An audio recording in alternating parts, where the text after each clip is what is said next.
ప్రియ ప్రభు అయిన యేసుక్రీస్తు నామములో చేరి వచ్చిన దేవుని ప్రియులందరూ కూడా వందనాలు తెలియజేస్తున్నాం. అలాగే ఈ కూడికలో ఉన్న ప్రియులు, దేవుని సేవకులకు అందరికి కూడా వందనాలు తెలియజేస్తా ఉన్నాం. కూడికను నడిపిస్తున్న ప్రియులు సత్యనారాయణ అన్న కూడా వందనాలు తెలియజేస్తున్నాడు. అన్నా, ఆడియో క్లియర్‌గా ఉందా? జాన్ ఎట్లా ఉంది ఆడియో? బాగుందని. ఓకే. ప్రభుకు స్తోత్రం. ప్రభు మహాకృపను బట్టి మేము జనగాం దాకా, తెలంగాణ జనగాం వరకు రాగలిగాం. ప్రభు మహాకృపను బట్టి ఉదయకాలం సమూయేలు గ్రంథంలోంచి ఇందులో లో వస్తుందండి సౌండ్. 17వ అధ్యాయంలోంచి అలాగే వస్తదండి. ఇది ల్యాప్‌టాప్ కాదు కదా! కొంచెం లోనే వస్తది. ఈరోజు మీరు పెద్ద చెవులు పెట్టుకోండి. సమూయేలు మొదటి గ్రంథం 17వ అధ్యాయంలోంచి మనం దేవుని వాక్యాన్ని విందాం. నిన్నటి దినాన మనం కొన్ని సంగతులు ధ్యానం చేశాం. వాటినన్నిటిని కూడా రాధా గారు ప్రార్థన చేసినప్పుడు వాటిని మరలా రిపీట్ చేశారు. కాబట్టి మొదటి ప్రార్థన అన్న వాళ్ళకి ఇక వాక్యం మరొకసారి రిపీట్ చేయాల్సిన అవసరం లేదు. సమూయేలు మొదటి గ్రంథం 17వ అధ్యాయంలో దూరంగా వెళ్ళిపోండి. ఇశ్రాయేలీలను తిరస్కరిస్తున్న ఫిలిస్తీయుడు మనకి ఇక్కడ కనిపిస్తున్నాడు. సో తిరస్కరించడానికి గల ముఖ్య కారణం ఏందంటే, ఇశ్రాయేలీలందరూ కూడా ఫిలిస్తీని మాటలు వింటున్నప్పుడు మరి భయపడి వారు వెనక్కు వెళ్ళిపోతున్నారు. మాత్రమే కాదు, ఆ ఫిలిస్తీని చూసినప్పుడు కూడా వారు భయపడుతున్నారనే సంగతిని మనం ధ్యానం చేశాం. అందుచేత ఇశ్రాయేలు ప్రజలను ఆ ఫిలిస్తీయుడు తిరస్కరిస్తున్నాడు. మన జీవితాల్లో కూడా మనం భయపడటం ద్వారా మనల్ని ఈ ఫిలిస్తీయుడు తిరస్కరించేవాడుగా ఉన్నాడని మనం గమనించాలి. అయితే మనం భయపడకుండా ఉండాలంటే దైవ గ్రంథంలోంచి నిన్నటి దినాన మనం ధ్యానం చేసినట్లుగా మరి ప్రేమ యందు పరిపూర్ణం చేయబడాలి. ఎవరైతే భయపడుతున్నారో వారు ప్రేమ యందు పరిపూర్ణం చేయబడిన వారు కారు అని యోహాను వ్రాసిన మొదటి పత్రిక 4వ అధ్యాయం వచనం 18 నుంచి మనం ధ్యానం చేశాం. భయపడువాడు ప్రేమ యందు పరిపూర్ణం చేయబడినవాడు కాడు అనే సంగతిని ధ్యానం చేశాం. సో ఇక్కడ ప్రేమ అంటే ఏమిటి అంటే, ప్రేమ అంటే పరిశుద్ధాత్మ యొక్క సాక్ష్యం. సో ప్రేమ యొక్క సాక్ష్యం ఏంటంటే, ఆయన ఎట్టివాడై ఉన్నాడో ఈ లోకంలో మనం అట్టివారమై ఉన్నాము అనే సంగతిని మనం గమనిస్తున్నాం. ఈ సంగతిని ఎవరైతే నమ్ముతున్నారో వారు దేవుని ప్రేమను నమ్ముతున్నారు అని చెప్తున్నాడు. చూడండి వచనం 16 మరొకసారి చదువుదాం. యోహాను వ్రాసిన మొదటి పత్రిక 4:16. యోహాను వ్రాసిన మొదటి పత్రిక 4వ అధ్యాయం 16వ వచనం.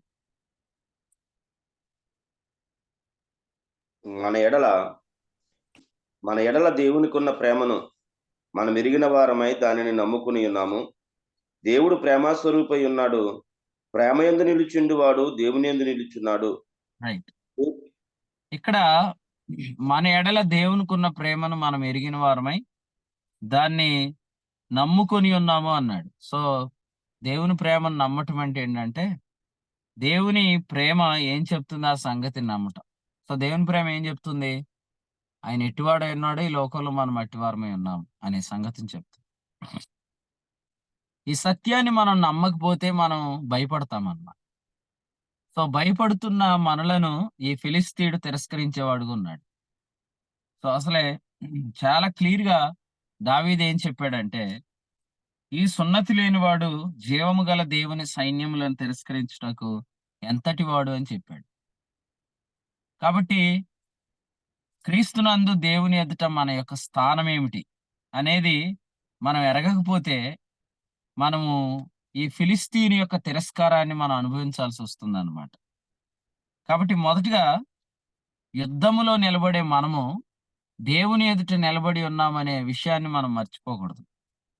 సమూయేలు గ్రంథంలో నుంచి మనం చదివిన వాక్యానికి సహాయకరంగా లేవీకాండం 16వ అధ్యాయం 14వ వచనాన్ని కూడా మనం పరిశీలన చేద్దాం. లేవీకాండం 16వ అధ్యాయం 14వ వచనం.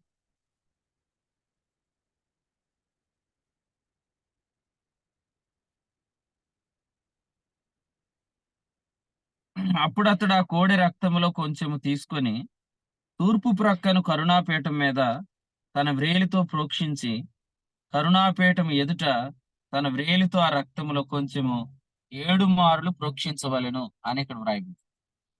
సో ఇక్కడ రెండు విషయాలు ఉన్నాయి. ఒకటి కరుణాపీఠము మీద, రెండు కరుణాపీఠం ఎదుట. సో కరుణాపీఠం ఎదుట అంటే బిఫోర్ గాడ్, కరుణాపీఠం మీద అంటే ఇన్ క్రైస్ట్ అని అర్థం. So in Christ and before God, మనం క్రీస్తునందు దేవుని ఎదుట మనం నిలబడి ఉన్నాము. సో 7 మార్లు ప్రోక్షించబడిన రక్తం our perfect stand before God. దేవుని ఎదుట మన యొక్క పరిపూర్ణమైన స్థానాన్ని గురించి మాట్లాడుతుంది, సంపూర్ణమైన స్థానాన్ని గురించి, సో పెర్ఫెక్ట్ పొజిషన్ గురించి మాట్లాడుతుంది. సో మనం దీనిని నమ్మితే మన యుద్ధంలో నిలబడటం అనేది చాలా ఈజీ అవుతుందండి. సో ప్రతిరోజు ప్రతి క్షణం మన యుద్ధంలో నిలబడుతున్నాం. దీనినే దైవ గ్రంథంలో ఏం రాశాడంటే తీర్పు దినమందు అని రాశాడు. యోహాను రాసిన మొదటి పత్రిక 4వ అధ్యాయంలో ఏం రాశాడు? వచనం 17, తీర్పు దినమందు అన్నాడు. ఈ తీర్పు క్రీస్తు న్యాయపీఠం కాదు, ఈ తీర్పు అవిశ్వాసికి జరిగే తీర్పు కాదు. ఈ తీర్పు ఏంటంటే ప్రతిదినం ప్రతి క్షణం మనం ఎదుర్కొంటున్న ప్రతి విషయంలో మనము దాన్ని ఎట్లా ఫేస్ చేస్తున్నాం, మనం మన గురించి ఏమని ఎరిగి ఫేస్ చేస్తున్నాం. పరిస్థితులకు సున్నతి లేదు, కొన్నిసార్లు మనుషులు మాట్లాడే మాటలకు సున్నతి లేదు, కొన్నిసార్లు మనుషులకే సున్నతి లేదు. అయితే మనం వాటిని ఎదుర్కొనేటప్పుడు మనం తీర్పు తీర్చబడుతున్నాం. ఆ తీర్పులో మనము ధైర్యముగా ఉండాలి అంటే ఆ తీర్పును మనం ఎట్లా ఫేస్ చేయాలంటే మనము ప్రేమ సాక్ష్యాన్ని నమ్మాలి. సో ప్రేమ ఏం చెప్తుంది అంటే ఆయన ఎట్టివాడే ఉన్నాడో ఈ లోకంలో మనం అట్టివారమై ఉన్నామని చెప్తుంది. ఆ పొజిషన్ బట్టి మనం ఖచ్చితంగా యుద్ధం చేయగలుగుతాం అనే మాట మనం చూస్తున్నాం. సో లేవీకాండం 16వ అధ్యాయం 14వ వచనాన్ని మనం చూస్తున్నప్పుడు, లేవీకాండం 16వ అధ్యాయం 14వ వచనం ఏం చెప్తుందంటే అతి పరిశుద్ధ స్థలంలో అంటే తెర లోపల, సో దేవుని ఎదుట క్రీస్తునందు మనకున్న స్థితిని మనకు తెలియజేస్తుంది. మాత్రమే కాదు, రాజుల మొదటి గ్రంథంలో కూడా ఈ మాటను మనం ధ్యానం చేస్తూ వస్తాం. చూడండి, రాజుల మొదటి గ్రంథం 17వ అధ్యాయం 1వ వచనం. ఎవరైనా స్పీడ్ గా తీసేవాళ్ళు వాక్యం చదవండి. అతడు గిలాదు కాపురస్తుల సంబంధియును తిష్బీయుడైన ఏలియా. తమ్ముడు, నువ్వు మీటింగ్ ఎండ్ అయ్యేదాకా చదువు. రాజుల మొదటి గ్రంథం 17:1 చదువు. అంతట గిలాదు కాపురస్తుల సంబంధియును తిష్బీయుడైన ఏలియా ఆహాబు వద్దకు వచ్చి, ఎవరి సన్నిధిని నేను నిలబడి ఉన్నానో ఇశ్రాయేలు దేవుడైన యెహోవా జీవము తోడు, నా మాట ప్రకారం గాక ఈ సంవత్సరములలో మంచైనను వర్షమైనను పడదని ప్రకటించెను. ఇక్కడ ఇది ఆసక్తితో చేసిన ప్రార్థన అని యాకోబు 5:17లో వ్రాయబడిన సంగతిని మనం చాలా సార్లు వింటాం. సో ఏలియా ఇక్కడ ఏమన్నాడు అంటే, నేను ఎవని పక్షమున నిలబడి ఉన్నానో లేదా ఎవని సన్నిధిని నిలబడి ఉన్నానో అనే మాట మనం చూస్తాం. అంటే తిరస్కారానికి గురవటానికి గల ముఖ్య కారణం ఏంటంటే పిరికితనం. సో పిరికితనానికి ముఖ్య కారణం ఏంటంటే మన ఎడల దేవునికి ఉన్న ప్రేమను మనం ఎరగకపోవటమే. సో అందుకనే ఫస్ట్ పాయింట్ ఏంటంటే పరిశుద్ధాత్మ లేదా పరిశుద్ధాత్మ ద్వారా మన హృదయాలలో కుమ్మరించబడిన దేవుని ప్రేమ ఏం చెప్తుందో మనం ఆ ప్రేమను మనం ఖచ్చితంగా నమ్మాలి. ఆ నమ్మటం ద్వారా మాత్రమే మనము ఈ యుద్ధాన్ని గెలవగలుగుతాం. ఈ తీర్పు దినమందు మనం ధైర్యాన్ని సంపాదించుకోగలుగుతాం అనేది మనం చూస్తూ ఉన్నాం అన్నమాట. సో రోమీయులకు రాసిన పత్రిక 5వ అధ్యాయం 5వ వచనంలో ఉన్న ఈ సత్యాన్ని మనం అందరం కూడా గ్రహించి మనం ముందుకు కొనసాగుతున్నాం. మాత్రమే కాదు, పరిశుద్ధాత్మను గురించి మనం రెండవదిగా గమనించేది ఏంటంటే పరిశుద్ధాత్ముడు చెప్తున్న ఈ సాక్ష్యము ఏదైతే ఉందో ఆ సాక్ష్యంతో పాటు పరిశుద్ధాత్మలో ప్రార్థన చేయుట అనే వరము, పరిశుద్ధాత్మని యొక్క సాక్ష్యము, రెండవది పరిశుద్ధాత్మని యొక్క వరము. ఈ వరాన్ని మనం చూస్తున్నప్పుడు తిమోతికి రాసిన 2వ పత్రిక 1వ అధ్యాయము 7వ వచనాన్ని మనం చదువుతున్నప్పుడు అక్కడ ఈ విషయాన్ని వ్రాస్తూ వచ్చాడు. దేవుడు మనకు శక్తియు ప్రేమయు ఇంద్రియ నిగ్రహమును గల ఆత్మనిచ్చెను గాని పిరికితనము గల ఆత్మని ఇయ్యలేదు అని చెప్పాడు. ఈ సందర్భంలో వచనం 6లో ఏం చెప్పాడంటే కృపావరము అనే మాట చెప్పాడు. ఎవరైనా గెస్ చేసి చెప్పండి. మరలా భయపడుటకు మనం దాస్యపు ఆత్మను పొందలేదు అన్న దగ్గర సాక్ష్యం చెప్పాడా, వరం చెప్పాడా? అట్లీస్ట్ రెఫరెన్స్ చెప్పండి. మరలా భయపడుటకు మనం దాస్యపు ఆత్మను పొందలేదు.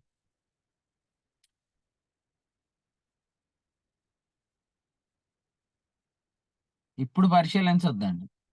నిన్న విన్నాం ఆల్రెడీ. నిన్న విన్న దానిలోంచి చెప్పండి. ఇప్పుడు మళ్ళీ చెక్ చేయొద్దు. రోమా 8:15. చూసేసావు. చూసేసి చక్కగా చెప్పావు. లేదండి, గుర్తుంది ఆ, రిఫరెన్స్. Very good. అయితే సాక్ష్యమా వరమా చెప్పు.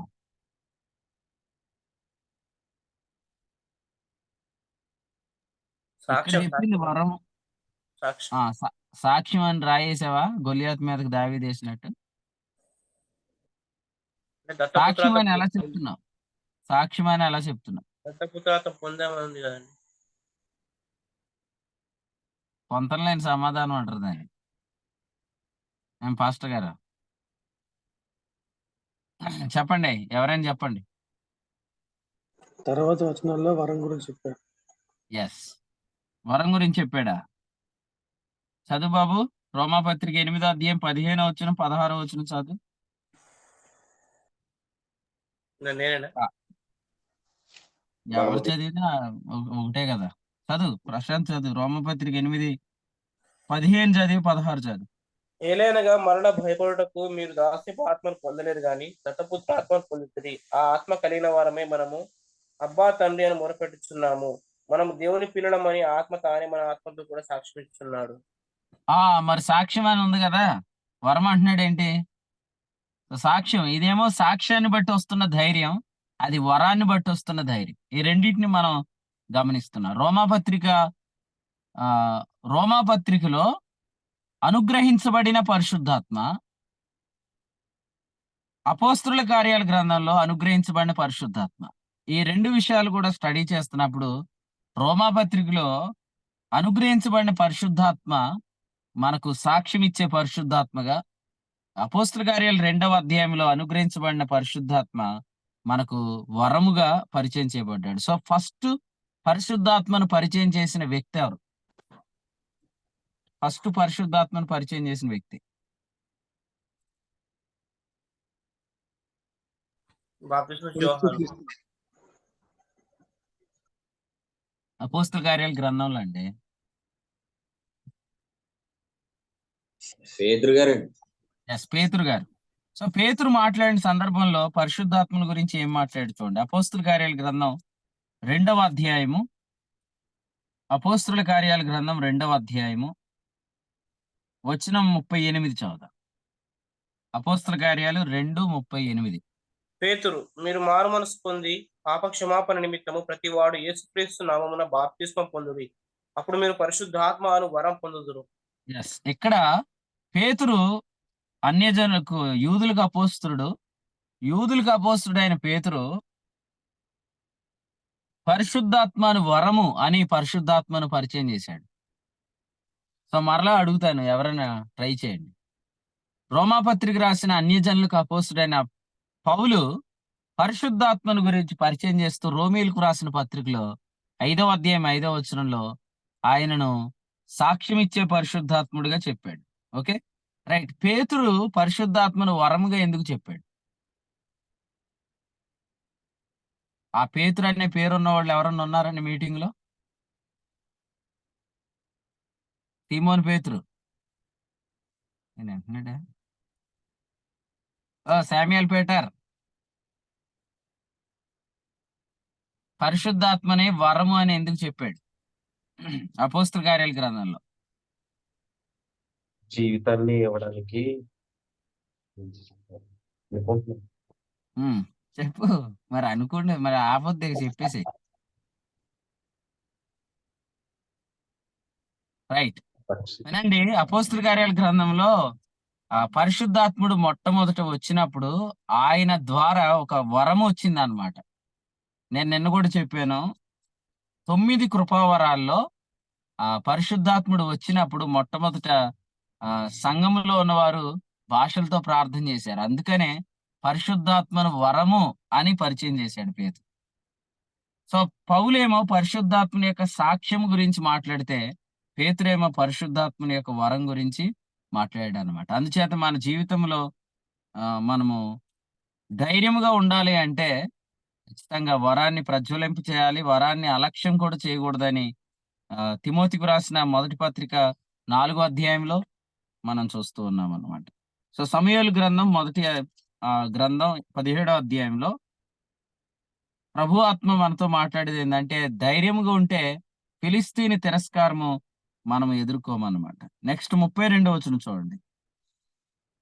సమూయేలు మొదటి గ్రంథం 17వ అధ్యాయము 32వ వచనంలో, ఈ ఈ ఫిలిస్తీని బట్టి ఎవరి మనస్సును కృంగ నిమిత్తం లేదు. రైట్. సో ఇది పనిచేస్తున్న దావీదు అభిషేకం అని కూడా మనం గమనించాలి. 16వ అధ్యాయంలో మరి దావీదు అభిషేకించబడ్డాడు. అయితే ఆ అభిషేకం ఎలాగూ పనిచేస్తుందో మనం 17వ అధ్యాయంలో చూస్తున్నాం. సో ఆయన అభిషేకం ఎలా పనిచేస్తుంది అని అంటే, ఆయన అంటున్నాడు, ఎవని మనస్సును కృంగ నిమిత్తం లేదు అనే మాట చూస్తున్నాం. అంటే పేతురు రాసిన మొదటి పత్రిక 1వ అధ్యాయం 13వ వచనంలో చెప్పినట్లుగా, పేతురు రాసిన మొదటి పత్రిక 1వ అధ్యాయం 13వ వచనంలో చెప్పినట్లుగా, సో ప్రతి విశ్వాసి యొక్క నడుము వంగిపోకూడదు. ప్రతి విశ్వాసి యొక్క నడుము అది పవిత్రంగా ఉండాలి అని 22, 23 వచనాలు చెప్తున్నాడు. సో మనము ఆలోచన చేస్తున్నప్పుడు, ఎవరైతే అభిషేకం కలిగిన ఈ దావీదు ఉన్నాడో, ఆయన ప్రతి ఇశ్రాయేలుని యొక్క మనస్సు గురించి ఆలోచన చేస్తున్నాడు. వారి మనస్సు కృంగిపోకూడదు, అనగా వారి నడుము వంగిపోకూడదు అని ఆయన ఇక్కడ మాట్లాడుతున్నట్లుగా మనం చూస్తూ ఉన్నాం. ఈ విషయాన్ని మనం చూస్తున్నప్పుడు ప్రకటన గ్రంథంలో ఒక మాట చూద్దాం, చూడండి. 2వ అధ్యాయము, ప్రకటన గ్రంథం 2వ అధ్యాయము వచనం 24 చదువు. ప్రకటన గ్రంథం 2:24 చదువు. అయితే తురితేరులో కడమ వారిన మీతో అనగా ఈ బోధను అంగీకరింపక సాతాను యొక్క గుణమైన సంగతులను ఎరగమని చెప్పుకొని వారందరితో నేను చెప్పున్నదేమనగా, మీ పైన మరి ఏ భారమును పెట్టను.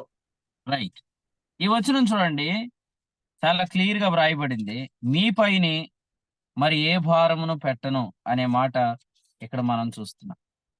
సో దావీదు కూడా ఎటువంటి అభిషేకాన్ని కలిగి ఉన్నాడంటే, దేవుని ప్రజలు భారాన్ని అనుభవించకూడదు, వారి నడుములు వంగిపోకూడదు, వారి యొక్క మనస్సు కృంగిపోకూడదు.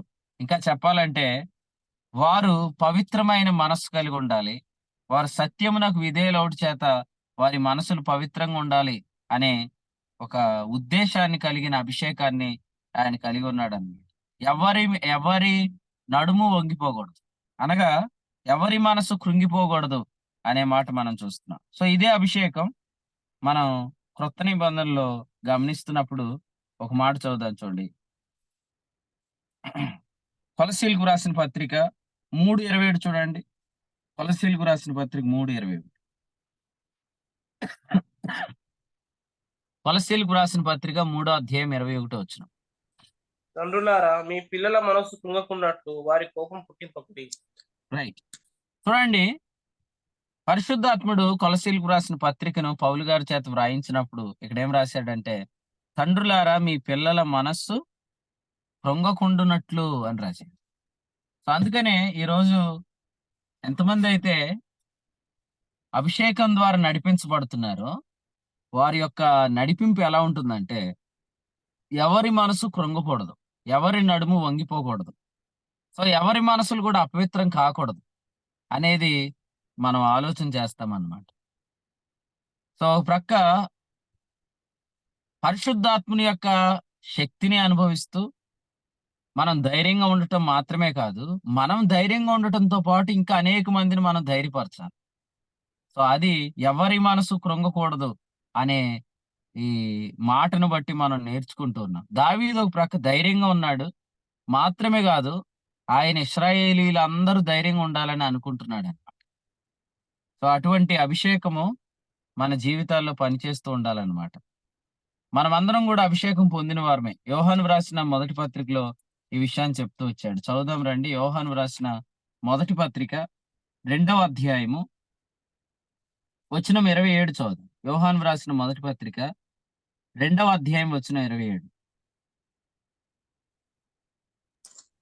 అయితే ఆయన వల్ల మీరు అభిషేకం పొందిన అభిషేకం మీలో నిలుచుచున్నది గనుక ఎవడునూ మీకు బోధింపనక్కర్లేదు. ఆయన ఇచ్చిన అభిషేకము సత్యమే గాని అబద్ధము కాదు. అది అన్నిటిని గూర్చి మీకు బోధించుచున్న ప్రకారముగాను ఆయన మీకు బోధించిన ప్రకారముగాను ఆయనలో మీరు నిలుచుచున్నారు అనే మాట చూస్తున్నాం. సో ఇక్కడ మనం చూస్తున్నాం, ఆయన వలన మీరు పొందిన అభిషేకము అన్నాడు. అది సత్యమే గాని అబద్ధం కాదు అన్నాడు. కాబట్టి మనం అందరం కూడా పరిశుద్ధుని వలన అభిషేకం పొందిన వారు. జర్మియా, నువ్వు ప్రార్థన చేస్తున్నట్టు కనపడుతుంది అంటే నాకు. ప్రార్థన చేస్తున్నావా? లేదు కదా?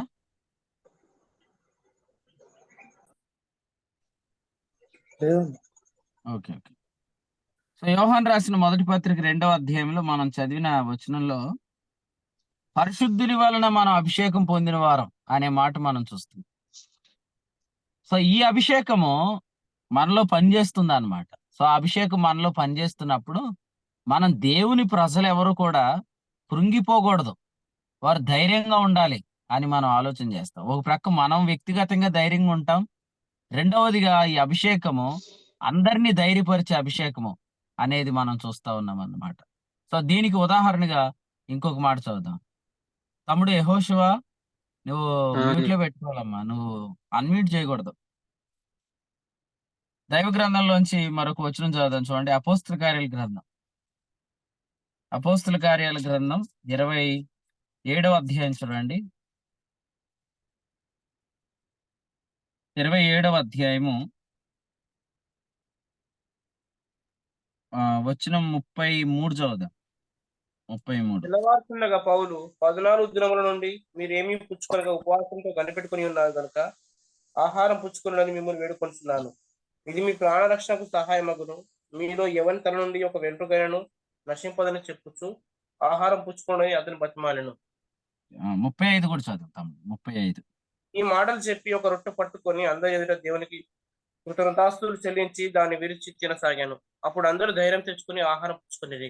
సో ఈ వచనంలో చూడండి, పౌలు అందరినీ ధైర్యపరుస్తున్నాడు. దావీదు అందరినీ ధైర్యపరుస్తున్నాడు. పౌలు అందరినీ ధైర్యపరుస్తున్నాడు. సో అభిషేకం కలిగిన మనము కూడా మనలో ఉన్న ఈ సత్యాభిషేకం పనిచేస్తున్నప్పుడు మనం మనస్సులు ఎవరివి కృంగకూడదు అని మనం పనిచేస్తాం. ఎవరి నడుములు వంగిపోకూడదని మనం పనిచేస్తాం. సో ప్రతి ఒక్కరి మనసు కలవరం చెందకుండా పవిత్రంగా ఉండేటట్లు మనం మాట్లాడతాం అన్నమాట. సో పౌలు గారు తనతో ప్రయాణం చేస్తున్న వారందరికీ కూడా ఆయన ఏం చెప్తున్నాడంటే, ఆ మీలో ఎవని తల నుండి ఒక వెంట్రుకైనా నశింపదని చెప్తున్నాడు. సో ఎందుకు ఎంత ధైర్యంగా చెప్తున్నాడు? ఎందుకు చెప్తున్నాడంటే, ఆయన చెప్పినట్లుగా ఇక్కడ వ్రాస్తూ ఒక మాట చెప్పాడు. గడిచిన రాత్రి ప్రభు చెప్పిన ప్రకారం జరుగుతుందని నేను నమ్ముతున్నాను అన్నాడు 25వ వచనం. సో ప్రభు చెప్పిన మాటను బట్టి చాలా ధైర్యంగా చెప్తున్నాడు. మీకేం అవదయ్యా, మీ తల వెంట్రుక కూడా రాలేదయ్యా అని చెప్పి వాడిని ధైర్యపరుస్తున్నాడు. సో మీరు కూడా ధైర్యపరిచేవారైనా ఈ ఉదయకాలం ఆలోచించేయండి. మీరు కూడా మనస్సులను పవిత్రపరిచేవారైనా, మీరు మనస్సులను దృఢపరిచేవారైనా, నడుము వంగిపోకుండా వారి మీద ఏ భారం పెట్టనని తుయితేర సంఘంతో ప్రభు చెప్పినట్లుగా మీరు కూడా ఎవరి మీద ఏ భారం లేకుండా చేస్తున్న వారైనా ఆలోచించేయండి. సో ఈ ఉదయకాలం మత్తయి సువార్త 11వ అధ్యాయము 30వ వచనంలో మన ప్రియ ప్రభు అయిన యేసుక్రీస్తు చెప్పారు, నా యొద్దకు రండి, నేను మీకు విశ్రాంతి కలుగజేస్తున్నాను చెప్తూ, నా కాడి సులువు, నా భారము తేలిక అని చెప్పారు. నిజంగా ఈ దినాల్లో ప్రభు మనకి ఇచ్చిన ఒక గ్రేట్ మినిస్ట్రీ ఏంటంటే, ప్రతి ఒక్కరిని కూడా ఈ కాడి క్రిందకు తీసుకొని రావటం. ఈ సులువైన కాడిని పరిచయం చేయడం, ఈ తేలికైన భారాన్ని పరిచయం చేయడం ద్వారా ప్రతి ఒక్కరికి మనం పవిత్రమైన మనసు కలిగేటట్లుగా, కృంగిపోని మనస్సు కలిగేటట్లుగా, భారము లేని నడుము వారికి కలిగేటట్లుగా మనం ప్రయత్నం చేస్తున్నాం. దీనివల్ల జరిగే ఒక గొప్ప ఫలితాన్ని నేను చెప్తాను చూడండి. ఎప్పుడైతే మనము అనేక మంది నడుములు మనము కట్టి వారిని దృఢపరుస్తామో, వారి యొక్క మనస్సులు మనం పవిత్రమయ్యేటట్లు మనం ప్రయత్నం చేస్తామో, అప్పుడు వరకు వాళ్ళు చూసిన కోణం ఒకలా ఉంటుంది, కానీ అప్పటి నుంచి వారు మరొక కోణంలో చూడగలుగుతారు. ఫర్ ఎగ్జాంపుల్ ఇక్కడ మనం చూస్తున్నప్పుడు లోకాసు వార్తలో మన ప్రభు చేసిన కార్యాన్ని మనం జ్ఞాపకం చేసుకుందాం. లోకాసు వార్త 13వ అధ్యాయము చూడండి, వచనం 11లో. లోకాసు వార్త 13:11.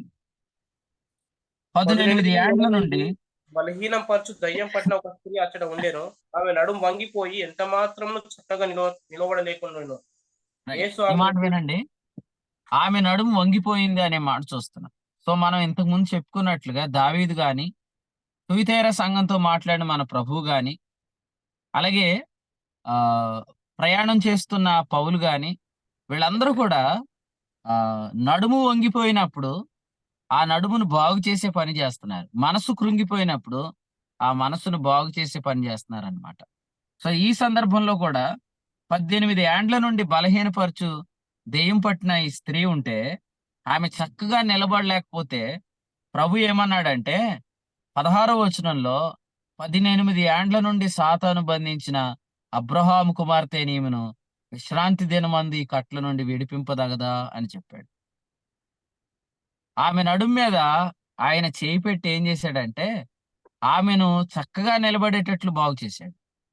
సో ఆ సందర్భంలో ఇక్కడ మనం ఏం చూస్తున్నామంటే, ఆమె చక్కగా నిలవబడింది అనే మాట 13వ వచనంలో చూస్తున్నాం. సో చాలా సార్లు మనం చెప్పుకున్నట్లుగా ఆమె ఎంతవరకు నడుము వంగిపోయిన స్థితిలో ఉంది, కాబట్టి ఆమె కన్నులు నేల మీద ఉంటాయి. కానీ ఎప్పుడైతే ఆమె చక్కగా నిలబడిందో, ఇప్పుడు ఆమె కన్నులు ప్రభు మీద ఉంటాయి. సో ప్రభు మీద కన్నులు ఉన్నాయంటే అర్థం ఏంటి? ప్రభు మీద కన్నులు ఉన్నాయంటే అర్థం ఏంటి? అపోస్తుల కార్యాల గ్రంథం 2వ అధ్యాయం, అపోస్తుల కార్యాల గ్రంథం 2వ అధ్యాయం వచనం 25 చూడండి. వచనం 25.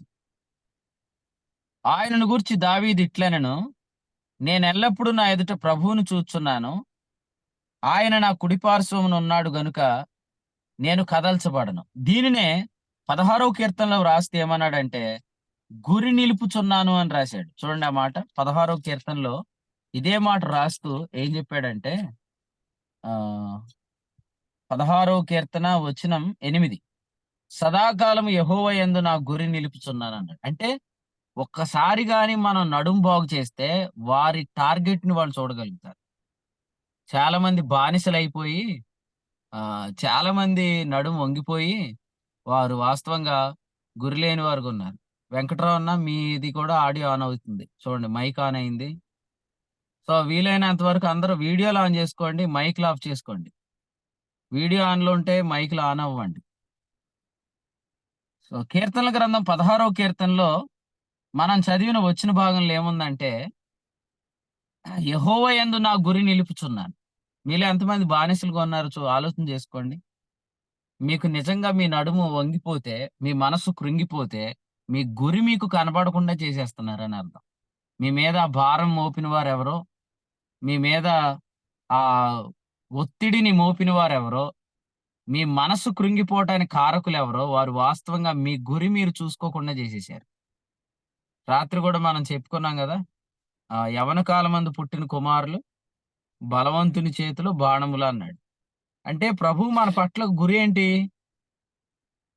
ఆయన ఎక్కడికి మనల్ని పంపిస్తే అక్కడికి వెళ్ళటం మన గురి. కానీ అలా వెళ్లకుండా మన మనసులు కృంగిపోతే మనం ఎవరం కూడా ఆ గురి చూడలేమన్నమాట. ఎంతమంది ఈ పరిచర్యలో గురి చూడగలుగుతున్నారో మీరందరూ ఈ పరిచర్య ద్వారా విడుదల పొందారు. అయితే మీతో ఉన్న సహోదరులో ఇంకా ఎవరైనా కృంగిపోయిన మనసు కలిగి ఉంటే వాళ్ళ మనసులు బాగు చేయండి. వంగిపోయి నడుము కలిగి ఉంటే వారి నడుమును మీరు చక్క చేయండి. ఎందుకంటే వారు ఎంతవరకు చూడని ఒక గురిని వారు చూస్తారన్నమాట. వారు ఎంతవరకు చూడని ఒక టార్గెట్ వాళ్ళు చూస్తారన్నమాట. ఈ వచనంలో రాస్తూ ఏమన్నాడంటే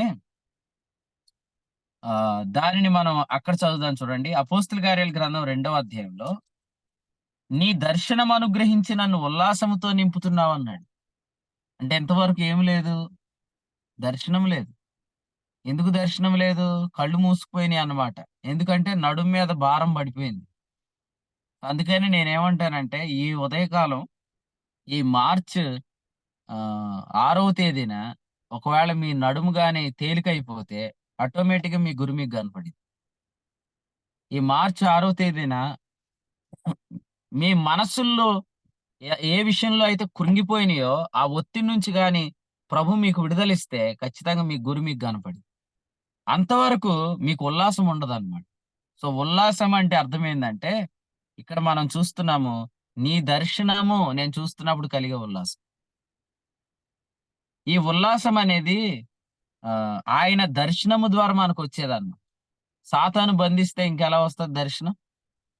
18 ఏండ్ల నుండి సాతాను బంధించిన ఆ స్త్రీ వంగిపోయిన నడుము కలిగి ఉన్నప్పుడు, ఆమె కన్నులు నేల మీద పడుతున్నప్పుడు ఆమెకి దర్శనం లేదు. అందుచేత సాధారణంగా ప్రభువు మనల్ని ఎక్కడికైనా పంపిస్తుంది ఎందుకంటే కన్నులు తెరవటానికే. కాబట్టి యోహాను సువార్త 9వ అధ్యాయంలో ఈ చక్కని మాట ఈ ఉదయకాలం మనం జ్ఞాపకం చేసుకుందాం చూడండి. యోహాను సువార్త 9వ అధ్యాయం వచనం 7 చదువుదాం. యోహాను సువార్త 9వ అధ్యాయం వచనం 7. నీవు సిలోయమను కోనేటికి వెళ్ళి అందులో కడుక్కొనమని చెప్పాను. సిలోయమను మాటకు పంపబడిన వాడని అర్థము. వాడు Yes. వెళ్ళి ప్రభు కడుక్కొని మనల్ని పంపిస్తున్నది ఎందుకంటే కొందరి కన్నులు తెరవటానికి. కన్నులు తెరవబడాలంటే ఏం చేయాలి చెప్పండి వాక్యం అంటున్న వాళ్ళు?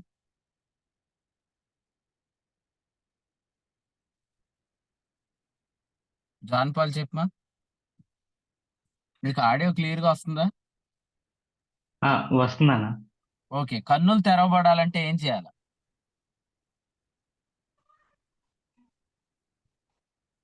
ఆయన దర్శనం చూడాలి. అబ్బా, రాంగ్ ఆన్సర్ అయ్యా. చెప్పండి, ఇంకా చెప్పండి, వాక్యం అంటున్న వాళ్ళు చెప్పండి. కన్నులు తెరవబడాలంటే ఏం చేయాలి? ఏమండి? నడుము బాగా చేయాలి. Yes, నడుము బాగు చేయాలి. Right answer. ఎవరైతే నడుములు బాగు చేస్తారో వారు కన్నులు తెరుస్తున్నారు అన్నమాట. సో ఇంతవరకు ఇశ్రాయేలీలందరూ గొల్లియాతును చూస్తున్నారు. కానీ వాస్తవంగా ఇశ్రాయేలీలు ఎవరిని చూడాలా? ఇశ్రాయేలీలు ప్రభువుని చూడాలి.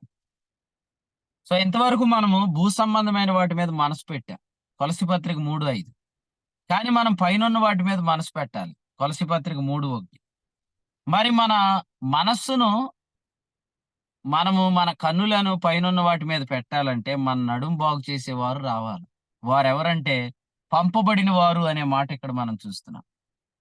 సో చూడండి, యోహాను సువార్త 9వ అధ్యాయము 7వ వచనంలో ఈ వ్యక్తి చూపు గలవాడై వచ్చాడు అనే మాట చూస్తున్నాం. సిలోయేము అనే కొనేటి దగ్గర సిలోయేము అనే మాటకు పంపబడిన వాడు అని అర్థం అనే మాట చూస్తాం. కాబట్టి ప్రభుకు స్తోత్రం చెల్లిద్దాం.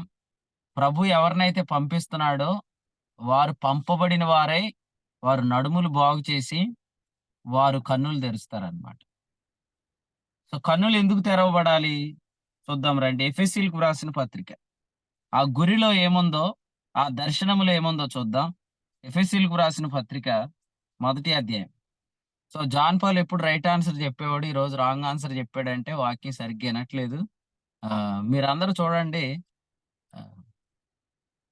ప్రతికూలమైన పరిస్థితుల్లో కూడా వాక్యం వినగలగటం అది కృపావరం అంతే.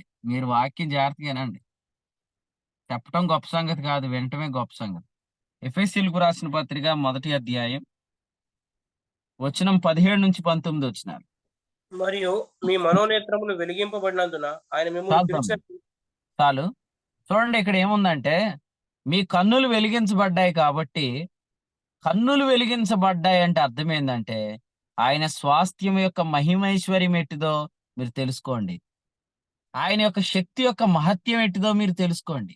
మిమ్మల్ని పిలిచిన పిలుపు వలన ఆయన నిరీక్షణ ఎట్టిదో మీరు తెలుసుకోండి. అని చెప్తున్నాడు. సో, అంటే గురి అంటే అర్థం ఏందంటే, ఆ గురిలో ఈ అనుభవాలన్నీ ఉన్నాయన్నమాట. సో, ఇవన్నీ మూసుకుపోతాయి. అసలు చాలా మందికి ఆహ్, ఆ గలతీ 5:1లో ఉన్న కాడి ఉండటం వల్ల, వారికి అసలు స్వాస్థ్యం అనే పదం తెలీదు ఇంతకి. స్వాస్థ్యం యొక్క మహిమైశ్వర్యం అంటే తెలీదు. పిలుపు వలన నిరీక్షణ అంటే ఏంటో తెలీదు. మనం ఎందుకు పిలువబడ్డామంటే కొలస్సి 1:3లో అంటాడు, పరలోకమందున్న నిరీక్షణ అంటాడు. అది తీతుకు రాసిన పత్రిక మొదటి అధ్యాయం మొదటి వచనంలో జీవమును గూర్చిన నిరీక్షణ అంటాడు. సో, ఈ నిరీక్షణ యందు ఉండుటకు మనం పిలువబడ్డాం. ఆ నిరీక్షణ మనకెప్పుడు అర్థమవుతుంది? మన కన్నులు తెరవబడిన తర్వాత. ఆ స్వాస్థ్యం మనకెప్పుడు అర్థమవుతుంది? కన్నులు తెరవబడిన తర్వాత. కాబట్టి ఇక్కడున్న వారందరూ నడుములు బాగు చేసేవారుగా ఉండాల. కృంగిపోతున్న మనస్సులను మనము బాగు చేసేవారుగా ఉండాలి. సో, ఇటు కృప దేవుడు కేవలం ఈ వర్తమానం వినటం ద్వారా ఖచ్చితంగా కొందరిలో ప్రారంభించును గాక అని నేను ప్రార్థన చేస్తున్నాను. ఎందుకంటే చాలా మంది మోయలేని కాడి మోస్తున్నారు. వాళ్ళ మీద చాలా మంది మోపేస్తున్నారన్నమాట. అపోస్తల కార్యాలు 15:10లో చెప్పినట్లుగా భారమైన కాడి పెట్టి ప్రభువుని శోధిస్తున్నారు చాలా మంది. భారమైన కాడి పెట్టి ప్రభువుని శోధించొద్దండి. ఎందుకంటే మన పని, మన పని సులువైన కాడి పెట్టడం. లేదా మన పని ఏంటంటే మనస్సులను పవిత్రపరచటం. సో, సమూయేలు మొదటి గ్రంథం 16వ అధ్యాయంలో దావీదు పొందిన అభిషేకం, సమూయేలు మొదటి గ్రంథం 17వ అధ్యాయంలో పనిచేస్తున్న అభిషేకం ఏంటంటే, ఎవని మనసు కృంగ నిమిత్తం లేదు. సో, నేనొక విషయం చెప్తాను, ఎవరైనా చెప్పండి. బైబిల్‌లో ఒక దైవజనుడున్నాడు. అతనికి కనబడుతున్న దర్శనము అతని దగ్గరున్న వానికి కనబడట్ల. సో, అతనికి గూడా ఆ దర్శనం కనిపించేటట్లు కన్నులు తెరిచాడు. ఎవరైనా? ఎలీషా ఏలియా. Brother. Elisha Elisha. Elisha. So, అలాగే ఈ దినాల్లో ప్రభు మనకు పని అప్పగించింది. సో, మన పనేందంటే నడుం బాగు చేయాలా, అనగా మనస్సులు పవిత్రమయ్యేటట్లు చేయాలా, తద్వారా కన్నులు తెరవాలన్నమాట. సో, కన్నులు తెరిస్తే గురి చూస్తారు. ఆయన గురిలో ఉన్న ఆ స్వాస్థ్యం యొక్క మహిమైశ్వర్యం ఎట్టిదో వారు తెలుసుకుంటారనే విషయాన్ని మనం చూస్తున్నాం. మాత్రమే గాదు, ఎవరి మనస్సులు బాగు చేస్తామో వారు చక్కగా నిలబడతారు. తద్వారా వారు ఆహ్, ఏవైతే వారు ఇంతవరకు వినలేదో వాటిని వినగలుగుతారు. యెహెజ్కేలు గ్రంథం 2వ అధ్యాయం మొదటి వచనంలో చెప్పాడు గదా! నరపుత్రుడా చక్కగా నిలవబడుము, నేను నీతో మాట్లాడవలెను. కాబట్టి ఇంతవరకు ఎన్నో సంగతులు ప్రభువు మాట్లాడలేకపోయాడు మనతో. కారణం ఏందంటే మన నడుం బాగోలేదు. కానీ ప్రభువు ఏం చేశాడంటే సిలోయేం అంటే పంపబడిన వారు. దేవుడు తాను పంపిన వారికి కొలత లేకుండా ఆత్మను అనుగ్రహిస్తాడని యోహాను సువార్త 3వ అధ్యాయంలో వ్రాసినట్లుగా, ఈ కొలత లేకుండా ఆత్మను పొందిన వారు ఎవరైతే ఉన్నారో, వారి మాటల వల్ల మన మనస్సులు పవిత్రమయ్యాయి. మన నడుం బాగు చేయబడింది. మనం చక్కగా నిలబడ్డాం. ఇప్పుడు మనం ఆయన స్వరం వినగలుగుతున్నాం. కానీ నడుం వంగిపోతే మనం ఆయనను చూడలేము. 2 ఆయనను మనం వినలేము. కొలస్సీ పత్రిక మొదటి అధ్యాయం 6వ వచనంలో ఇలా చెప్తున్నాడు చూడండి. కొలస్సీలకు రాసిన పత్రిక మొదటి అధ్యాయము 6వ వచనంలో ఏం చెప్తున్నాడంటే, నిరీక్షణను గూర్చి మీరు విన్నారు అన్నాడు. అసలు ఎప్పుడైనా వాక్యం వింటుంటే నిరీక్షణే పోతుంది గదా! కానీ దేవుని మహాకృప ఏందంటే, ఆయన చక్కగా నిలబెట్టిన రోజు నుంచి మనం వింటున్న ప్రతి వర్తమానం నిరీక్షణే. సో, మనం నిరీక్షణను గూర్చి వింటున్నాం. అక్కడే చెప్పాడు, దేవుని కృపను గూర్చి వింటున్నాం అని 6వ వచనంలో చెప్పాడు. We are hearing grace and we are hearing hope. ఎంత గొప్ప స్థానాన్ని ప్రభు మనకిచ్చాడంటే, మనల్ని నిలబెట్టి నిరీక్షణను గూర్చి వినేవారుగా చేశాడు. అసలు ఫస్ట్ ఏందంటే, ఎక్కడ లోపమొస్తుందంటే, పరలోకమందున్న స్థితినే నమ్మలేని క్రైస్తవులు పరలోకమందున్న నిరీక్షణ గురించి ఏమంటారు? సో, పరలోకమందున్న స్థితిని మనము చక్కగా నిలబడుట అని ధ్యానం చేస్తే, ఆ పరలోకమందున్న స్థితిని బట్టి పరలోకమందున్న నిరీక్షణ, ఆ నిరీక్షణ గురించి మనం వింటున్నాం.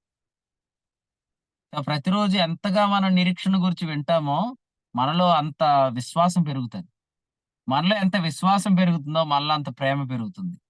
మనలో ఎంత ప్రేమ పెరుగుతుందో మనలో అంత కృతజ్ఞత పెరుగుతుంది. ఈ అనుభవాలన్నీ కొలస్సీలకు రాసిన పత్రిక మొదటి అధ్యాయం 3 నుండి వచనం 4 వరకు చెప్పుకుంటూ వచ్చాడు. నిరీక్షణ మనం వింటున్నప్పుడు విశ్వాసం మనం కలిగి ఉంటాం. విశ్వాసంతో కూడిన ప్రేమ మనలో ఉంటుంది.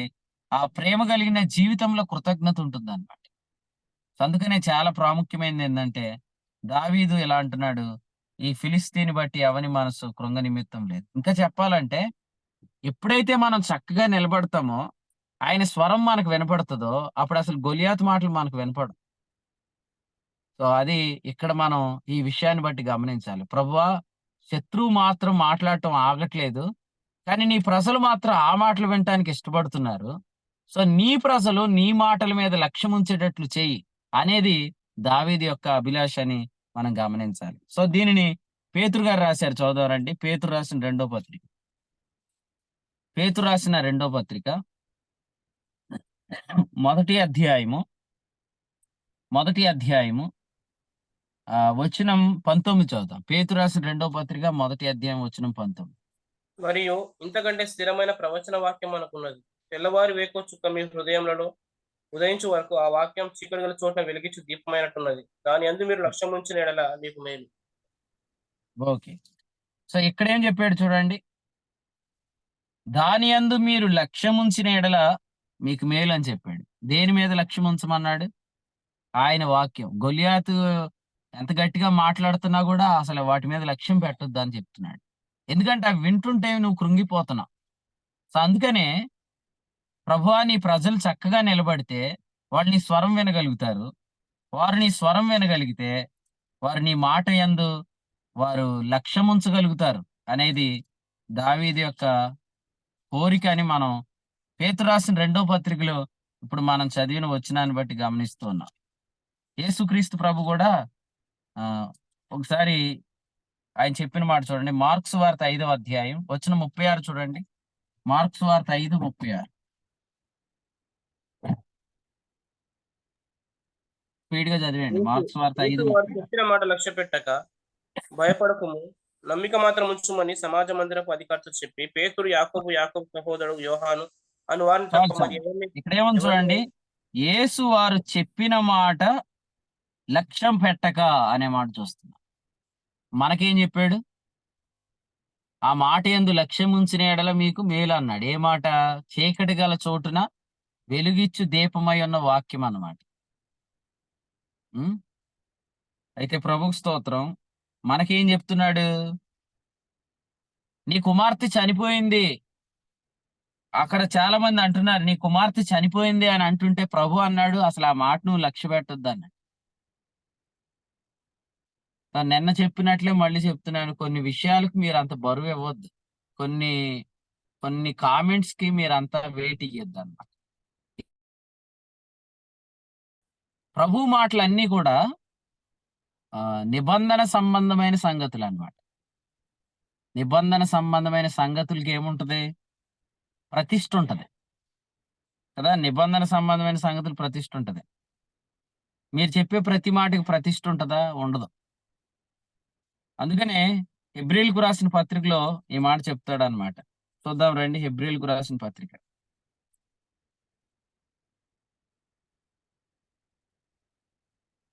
హెబ్రీయులకు రాసిన పత్రిక 9వ అధ్యాయము వచనం 18 చదువుదాం చూడండి. వచనం 18. ఇందుచేత మొదటి నిబంధన కూడా రక్తం లేకుండా ప్రతిష్ఠింపబడలేదు. ఎస్, చూడండి, ఏదైనా ఒక మాట మాట్లాడుతున్నప్పుడు ఆ మాట నిబంధన సంబంధమైన సంగతి అయితే అది ఖచ్చితంగా ప్రతిష్ఠించబడుతున్న సంగతి అన్నమాట. సో ప్రతిష్ఠ అంటే అర్థం ఏంటి? ప్రతిష్ఠ అంటే ఏంటంటే ఇప్పుడు ఏదో గాల్లో చెప్పినట్టు కాదన్నమాట.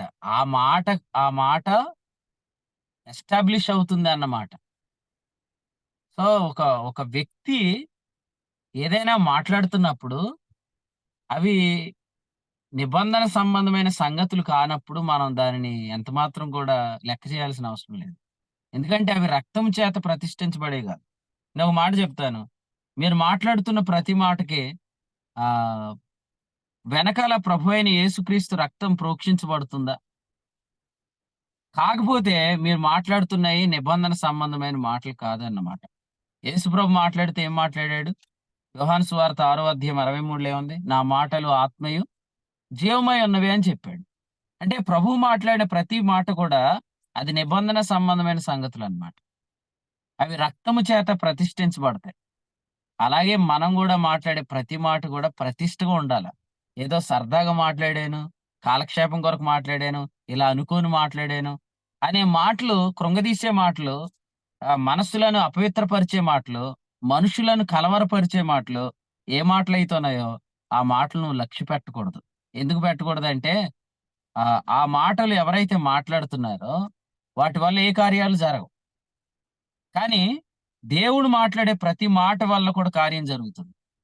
మనం చూస్తాం గదా! కొరింథీయులకు రాసిన రెండవ పత్రికలో, మొదటి పత్రికలో మనం 4వ అధ్యాయం వచనం 20లో చూస్తున్నాం. దేవుని రాజ్యము మాటలతో కాదు శక్తితో ఉన్నది అని. కాబట్టి గమనిద్దాం. 2 విషయాలు నేను జ్ఞాపకం చేశాను ఈ ఉదయకాలం. ఒకటి, మన మనస్సులు ఎప్పుడైతే కృంగిపోతాయో అప్పుడు మనం గురి చూడలేము. మనం వినాల్సిన వాటిని మనం వినలేము. కానీ మన మనస్సులు ఎప్పుడైతే పవిత్రమవుతాయో అప్పుడు మనం గురి చూస్తాము. అంటే చూడవలసిన దాన్ని చూస్తాము. రెండవది మనం వినవలసిన దాన్ని కూడా వింటాం. ఇంకోటేందంటే అసలు మీరు చూడవలసిన దాన్ని చూస్తున్నారంటే మీరు ఇక గొలియాతుని పెద్దగా లెక్క చేయరు. మీరు వినవలసిన దాన్ని వింటున్నారంటే మీరు పెద్దగా వాడు మాట్లాడేవి కూడా మీరు వినలేరన్నమాట. ఈ 2 విషయాలు ఆ సందర్భంలో చదువుదారండి. సమూయేలు మొదటి గ్రంథం 17వ అధ్యాయం వచనం 11 చదువుదాం. సమూయేలు మొదటి గ్రంథం 17, 11. సౌలును ఇశ్రాయేలీలందరూ ఆ ఫిలిష్తీను మాట వినినప్పుడు బహుభీతులైరి. రైట్, మళ్ళీ చదువుమా. సౌలును ఇశ్రాయేలీలందరూ ఆ ఫిలిష్తీయుని మాటలు వినినప్పుడు బహుభీతులైరి. వినినప్పుడు 24 చదువు. 24. ఇశ్రాయేలీలందరూ ఆ మనుషుని చూచి మిక్కిలి భయపడి వాని ఎదుట పారిపోగా. ఇప్పుడు దావీదేమన్నాడు? ఈ ఫిలిస్తీన్ బట్టి ఎవరి మనసు కృంగ నిమిత్తం లేదా అన్నాడు. అంటే మనసులను పవిత్రపరిచేవాడు వచ్చేసాడు. ఎప్పుడైతే వచ్చాడో ఏది వినకూడదో దాని మీద లక్ష్య పెట్టకుండా చేస్తాడు ప్రభువు. రెండవది ఏది చూడకూడదో దాని మీద గురి లేకుండా చేస్తాడు ప్రభు. ఓకే, కాలేబు గారు కాసేపు సీలింగ్ చూపించారు నాకు. ఇప్పుడేం మొత్తం వీడియో ఆఫ్ చేసేసాడు ఆయన. మీరు మీటింగ్ లో ఇష్టం వచ్చినట్లు ఉంటున్నారు. అసలు డిసిప్లిన్ లేదు, ఏమి లేదు. కొంతమంది రాజు గారేమో ఈ భారం ఎందుకు పడిందిరా నాయన నాకు ఈ ఉదయకాలం అన్నట్టు ఆయన కూర్చున్నాడు మొత్తానికి. అంటే తేలికైన భారాలు ఉన్నాయా, నడాలు ఫ్రీగా అయిపోయినాయా? ఇంట్లో కరెంట్ లేకపోతే మీకు ఉంది కదండి వెలుగు. సమూయేలు మొదటి గ్రంథం 17వ అధ్యాయంలో చూడండి. ఈ 2 విషయాలు మీరు పట్టుకోండి.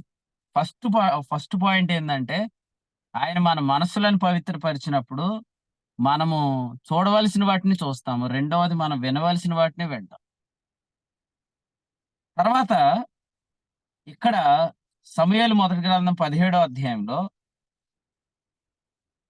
దావీదు 33వ వచనంలో ఎలాగూ దావీదు గురించి వ్రాయబడింది. చదువుదారండి. సౌలు ఇలా చెప్తున్నాడు, ఈ ఫిలిస్తీని ఎదుర్కొని వానితో పోట్లాడటకు నీకు బలము చాలదు, నీవు బాలుడవు, వాడు బాల్యము నుండి యుద్ధాభ్యాసము చేసిన వాడని దావీదుతో అనెను అనే మాట చూస్తాం.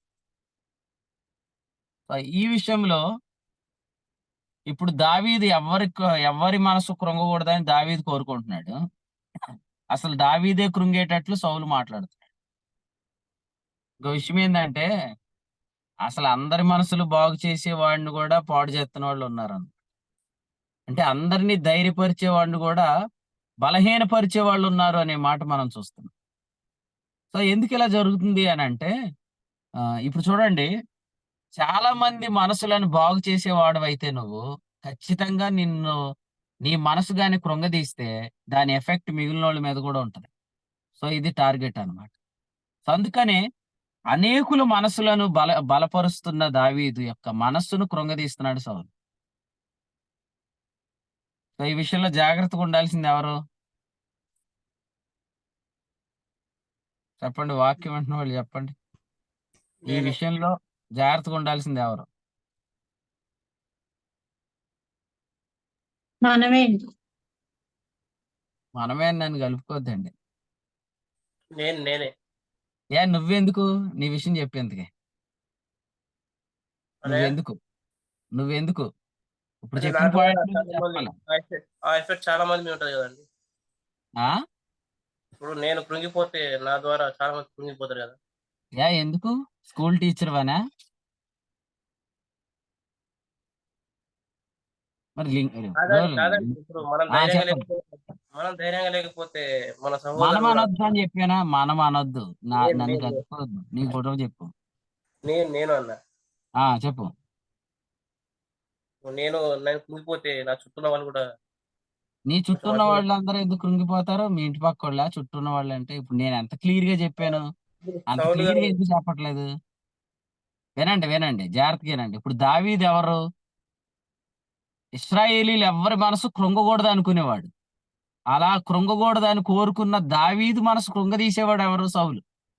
సో అందుకని నేను అని ఎవరైతే చెప్తున్నారో మీరెవరంటే అనేకుల మనస్సులను పవిత్రపరిచేవారై ఉండాలన్నమాట. అలాంటి వారైతే మీ మనసును కృంగదీసేవాడు ఉంటాడు ఖచ్చితంగా అని అర్థం చేసుకోండి. ఎందుకంటే మీ ద్వారా చాలా మంది మనసులు పవిత్రమవుతున్నాయి. అదే మిమ్మల్నే కలవరంలో గెంటేస్తే ఇక మీరు మొత్తం అందరూ డిస్టర్బ్ అయిపోతారన్నమాట. అందుకనే ఎవరి మీద ఎక్కువ ఫోకస్ ఉంటదంటే ఈరోజు కలవరపరచడానికి ఒక నాయకుడి మీదే ఉంటది. ముఖ్యంగా ఇప్పుడు చెప్పాలంటే ఒక సేవకుడి మీదే ఉంటది. చెప్పాలంటే ఒక యజమానుడి మీదే ఉంటది. అంతకంటే ఎక్కువగా అనేక మందిని నడిపిస్తున్న నాయకుడి మీదే ఉంటది. కాబట్టి దయచేసి ఆహ్, అనేక మంది మనసులను పవిత్రకరణలోకి నడిపిస్తున్న వారలారా, అనేకులను నడుములను బలపరుస్తున్న వారలారా, అనేకుల కన్నులు తెరుస్తున్న వారలారా, అనేకులను గురివైపు నడిపిస్తున్న వారలారా, మీ మనసులు కృంగదీసే మాటలు ఎవరైనా మాట్లాడుతున్నప్పుడు, నీ మీదే ఎందుకింత దాడి జరుగుతుందో నువ్వు ఆలోచించి, ఎందుకంటే నువ్వు అనేకుల మనసులను నువ్వు పవిత్రపరుస్తున్నావు కాబట్టి. అనేకుల హృదయాలను నువ్వు ఆదరిస్తున్నావు కాబట్టి. సో, అందుకనే ఫిలెమోనుకు రాసిన పత్రికలో కూడా అపోస్తలుడైన పౌలు గారు ఈ విషయం చెప్తూ ఇలా అన్నారన్నమాట. పరిశుద్ధుల హృదయములు నీ మూలముగా విశ్రాంతి పొందుతున్నందున అన్నాడు. ఫిలెమోనుకు రాసిన పత్రిక 1:7. మీకు ఓబద్య తెలుసని నేను నమ్ముతాను. యెజెబెలు కాలంలో ఆయన చాలా మంది ప్రవక్తలను పోషించాడు.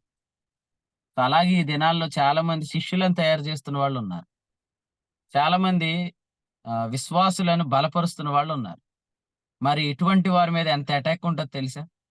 ఎందుకుంటది అంటే, వీళ్ళందరూ మనసులను కృంగకుండా పనిచేస్తున్నారు కాబట్టి, వీళ్ళ మనసులు కృంగదీస్తే ఆటోమేటిక్‌గా అనేక మందిని ఇబ్బంది పెట్టే ప్రయత్నం చేయొచ్చని సాతాను సౌలు ద్వారా దావీదుతో ఆనాడు మాట్లాడినట్లుగా మనతో కూడా మాట్లాడతాడు. నేనిక్కడ ఓ మాట చెప్తాను. ఫిలిస్తీన్‌కి యుద్ధాభ్యాసం కావాలి. మనకేం కావాలా? ఫిలిస్తీన్‌కి యుద్ధాభ్యాసం కావాలి. మనకేం కావాలంటే, మనకు మంచి మనసు. దైవభక్తి సాధకం ఉంటే చాలు. దైవభక్తి అన్ని విషయముల్లో ప్రయోజనకరం. సో, తిమోతికి రాసిన మొదటి పత్రిక 4:8లో చెప్పినట్లుగా, మనము బాల్యం నుండి దైవ భక్తిని సాధకం చేస్తున్నవారు. వాడేమో యుద్ధాన్ని అభ్యాసం చేశాడు. మనమేమో దైవభక్తి సాధకంలో ఉన్నామన్నమాట. ఇది అన్ని విషయాల్లో ప్రయోజనకరం. కాబట్టి ఆహ్, ఒక ఫీల్డ్‌లోనే కాదు, మనకు అన్ని ఫీల్డ్స్‌లో ప్రభు మనల్ని ప్రయోజనకరంగా చేస్తాడు. సో, ఒక విషయంలోనే కాదు, ప్రభు మనల్ని అన్ని విషయాలు వర్ధిల్లేటట్లు చేస్తాడు. సో, మనకు పెద్ద అవగాహన ఏమి ఉండకపోవచ్చు కొన్ని విషయాలు కానీ, అన్ని విషయాల్లో ప్రయోజనకరమైన దైవ భక్తిని మనం అభ్యాసం చేస్తున్నాం. సో, అందుకనే ఈ సాధకం ఎవరైతే చేస్తున్నారో గొల్లియాతు యొక్క ఎక్సర్‌సైజ్ మనకు అవసరం లేదు. సో, గొల్లియాతు యొక్క అభ్యాసం మీద మనమేమి కలవరపడాల్సిన అవసరం లేదు. ఇంకో విషయం చెప్తాను. యెషయా గ్రంథం 54:17లో చెప్పినట్లుగా, నీకు విరోధముగా రూపించబడిన ఆయుధం అన్నాడు. అంటే అది చేయటానికి ఖచ్చితంగా ఒక అభ్యాసం అనేది ఉంటుందన్నమాట. కానీ అంత అభ్యాసం చేసిన ఆయుధం కూడా నీ మీద వర్ధిల్లదు. ఎందుకు వర్ధిల్లదంటే, యెషయా గ్రంథం 54 అధ్యాయము మొదటి వచనంలో చెప్పాడు ఏమనంటే, నువ్వు కేకలు వేయము అని చెప్పాడు. నువ్వు జయగీతం ఎత్తుము అని చెప్పాడు. సో, ఎవరైతే విశ్వసించి మాట్లాడుతున్నారో, విశ్వాసంతో మాట్లాడే ఏ వ్యక్తి మీద కూడా సాతాను రూపించిన ఏ ఆయుధం వర్ధిల్లదన్నమాట. అందుకనే ఈ ఉదయకాలం ఒక బలమైన ఆలోచన మీ హృదయంలో పెట్టి నేను ముగిస్తున్నాను. అదేంటంటే మీరు అనేకుల మనస్సులను బలపరిచేవారు కాబట్టి సౌలు లాంటి వారిని దేవుడు లేపి, అంటే సాతాను లేపి మన జీవితాల్లోనికి దేవుని ద్వారా అనుమతించాడు. అది గుర్తుపెట్టుకోండి. సో, వాస్తవంగా అపోస్తల కార్యాలు 4:1 చదవండి. ఆహ్, యేసుక్రీస్తు ప్రభువును శోధించడానికి తీసుకువెళ్ళినవాడు అపవాదే కానీ దేవుని ఆత్మ చేత ఆయన నడిపించబడ్డాడని వ్రాయబడింది. సో, అలాగే మన జీవితాల్లో సౌలు లాంటి వ్యక్తులను దేవుడు అనుమతించాడు.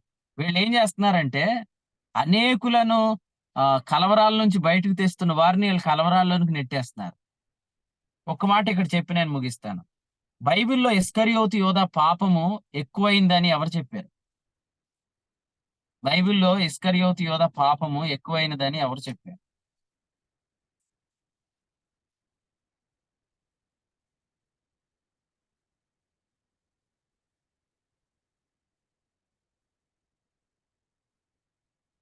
బైబిల్ చదువుతున్నారు కదండీ! ప్రతిరోజు వాక్యం చదువుతున్నారా? వాక్యం చదివితే ఇస్కరియోతు యోధా పాపము ఎక్కువైన పాపము అని వర్ణించింది ఎవరు? యోధా. ఏ యోధా అండి? ఇస్కరియోతు యోధా పాపం ఎక్కువైందని వర్ణించింది ఎవరు అంటున్నాను?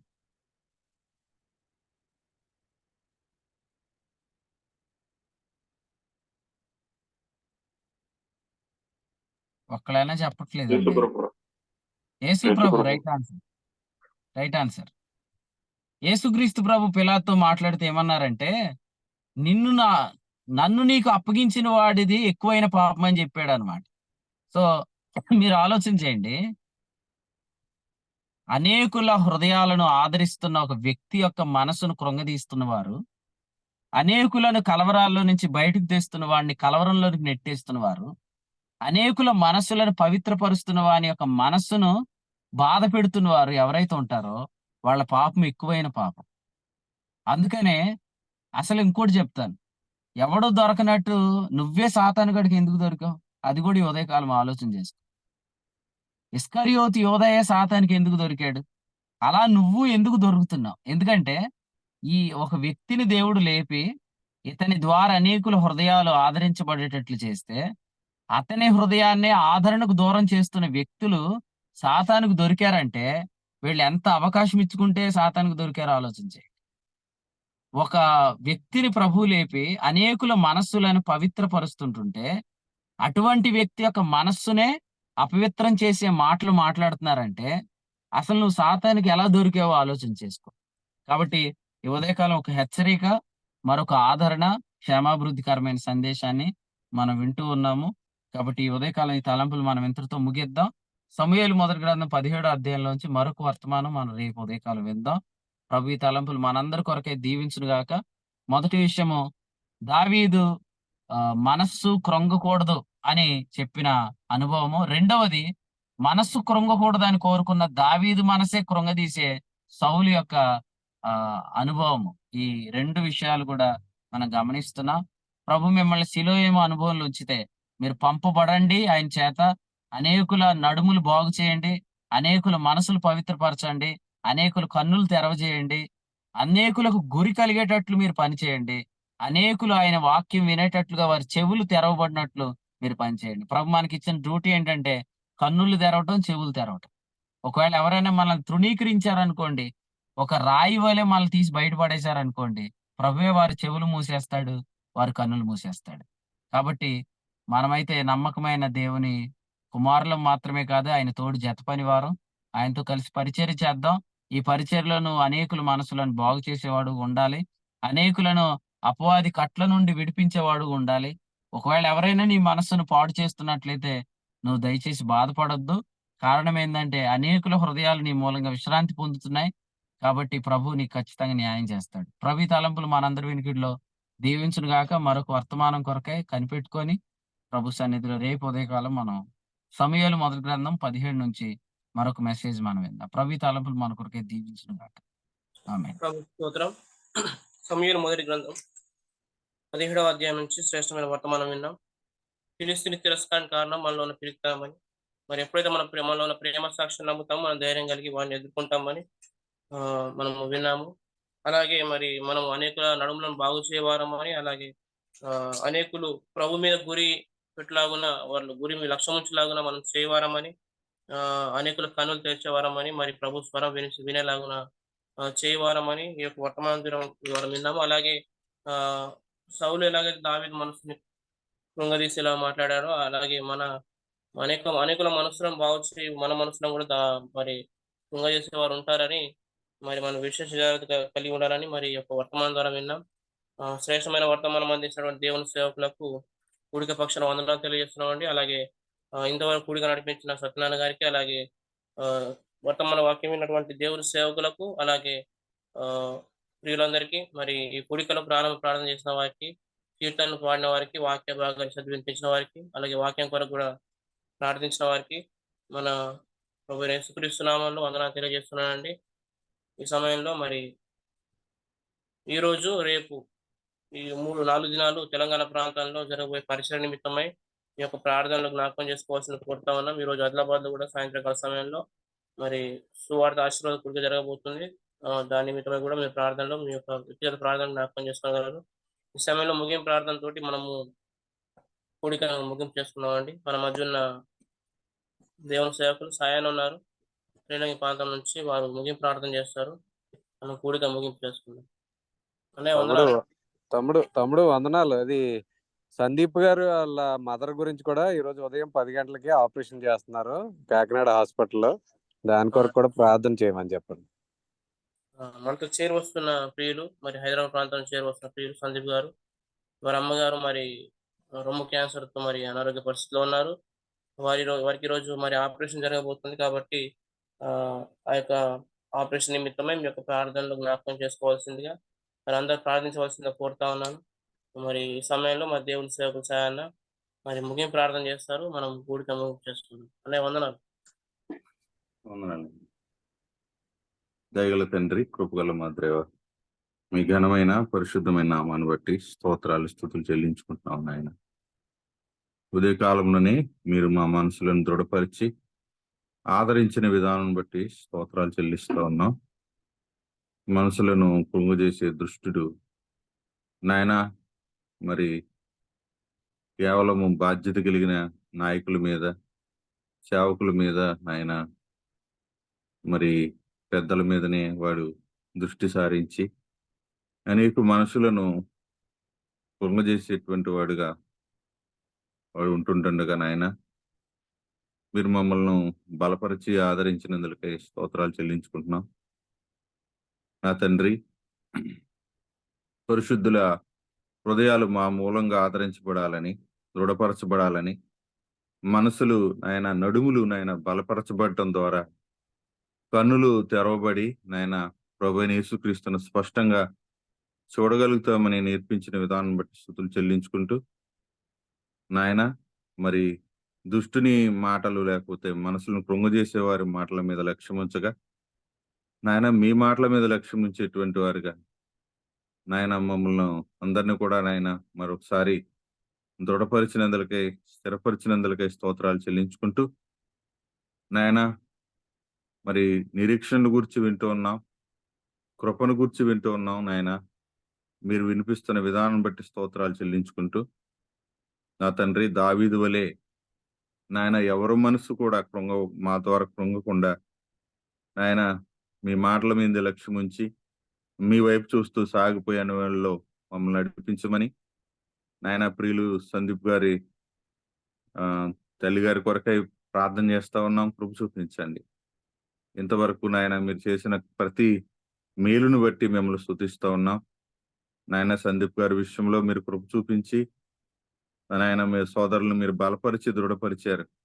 తల్లిగారి విషయంలో కూడా ఆదరణ కలిగించమని, ధైర్యపరచమని నాయన. మరి ఆ తల్లిగారి యొక్క శరీరంలో ఉన్న ప్రతి బలహీనత ప్రభువైన యేసుక్రీస్తు నామంలో తొలగించుబడునుగా కానీ నాయన, స్వస్థత, సంపూర్ణ స్వస్థత ప్రభువైన యేసుక్రీస్తు నామంలో కలుగునుగా కానీ నా తండ్రి, ఆ కుటుంబం మరింత ఆదరించబడి బలపరచబడి నాయన హైదరాబాద్ పట్టణంలో నాయన మీ కొరకు బలమైన సాక్షులుగా దృఢపరచమని అనేకుల హృదయాలను, అనేకుల మనసులను ఆయన దృఢపరిచి ఆదరించేటువంటి ప్రియునిగా మీరు ఉంచారు. ఇక మీదట కూడా మీరు ఉంచుతారని తండ్రి విశ్వసిస్తూ నాయన మరి వారి కొరకై ప్రార్థన చేస్తూ, అలాగే నాయన ఈ కూడికలో పాల్గొనే ప్రతి ఒక్కరి నాయన హృదయాలను ఆదరించమని, ప్రతి ఒక్కరి మనసును దృఢపరచమని నా తండ్రి మీ మాట శ్రద్ధగా వింటూ ప్రభువైన యేసుక్రీస్తు వైపు చూస్తూ